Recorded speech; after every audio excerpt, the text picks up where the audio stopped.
Let's bring in Independent Advisor Alliance Chief Investment Officer Chris Zaccarelli. Chris, what does that mean? We're not going to officially get a recession, but it's going to feel like one. How does that play out?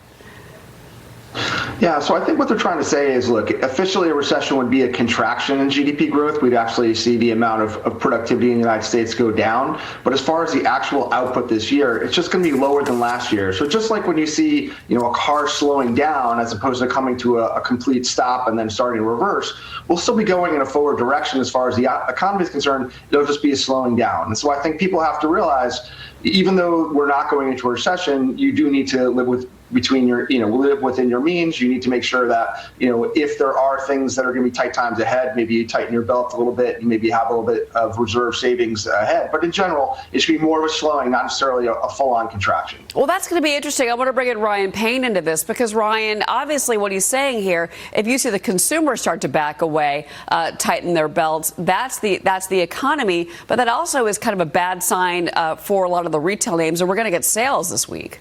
Yeah, we should come in better than expected. And I'll take slowing down versus stopping completely when it comes to the economy. We have a saying that slow growth is better than no growth. But I'm curious right now. The big question is, how many times is the Federal Reserve going to cut interest rates this year? The market's saying 6, the Fed's saying 3 times. I would probably err to more like 3 times, given the fact that the economy may be stronger than expected. Given the fact that we are going to see a reverse in monetary policy, what kind of names do you like here? Do you like tech? Do you like industrials? Where are you putting your money right now?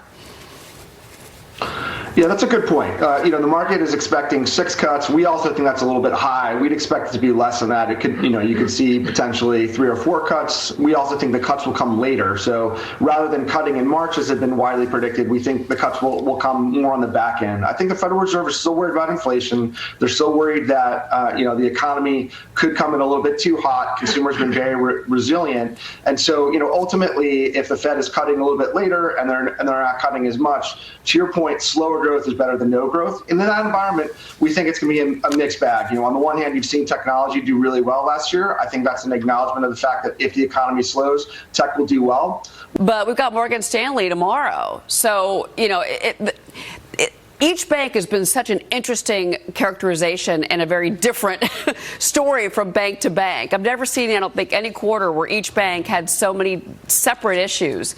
And it's anybody's ball game tomorrow for these earnings.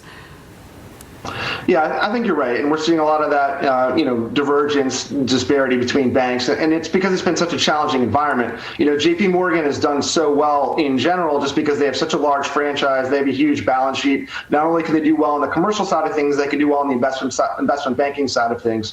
Within Morgan Stanley, clearly they're a lot more geared towards investment banking as well as wealth management. And so for Morgan Stanley, it may not be necessarily as much about how well they did last year, but their forecast for this year. So if we have the case where people are a little bit less worried about a recession, you get a lot more capital markets activity, you see more investment banking done, both IPOs as well as secondaries, that could be really good for a bank like Morgan Stanley, which not only has that wealth management business, which has a more recurring revenue stream, but their investment banking definitely is a more cyclical business. And we think you could see a lot of investment banking activity this year in 2024 because there were so many deals that weren't done in 2023, and I think people were waiting for the right opportunity. Well, you know what? I opportunity. think Ryan and I were just talking about that in the break. I think that's going to make Goldman Sachs a real interesting report tomorrow because of their forecast. Also, because if you look, if it's about trading revenue, that would have been a good quarter for Goldman. But we shall see. Real quick before you go, though, talk to me about these rate cut expectations, because it doesn't make any sense still. I mean, I know that the market is looking for 5, 6 rate cuts. The Fed never telegraphed that. They do have a meeting at the end of this month.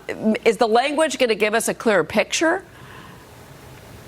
I don't think it will. I think the Fed is trying to keep their cards close to the vest. To your point, they're really not telegraphing that much. Yes, within the summary of economic projections, they've penciled in 3 rate cuts. And so that could potentially be more where they think they're going to go. But it's not necessarily a forecast in the normal sense of one person deciding where they think what will happen. I think what you see between the difference between the market and what the Fed is saying is, I think the market is continuing to worry about a recession and thinking that there's that possibility of recession. If we head towards a recession, if growth slows a lot more quickly than the than the Federal Reserve expects, then you could see more than 3 rate cuts. But we think there's going to be closer to 3 or 4 rate cuts because we think the Fed is going to wait a little bit longer. So I think that explains a little bit of the disparity between what the market's pricing, which is a lot more rate cuts, and what the Fed is predicting, which is fewer rate cuts. Yeah. Well, we shall see.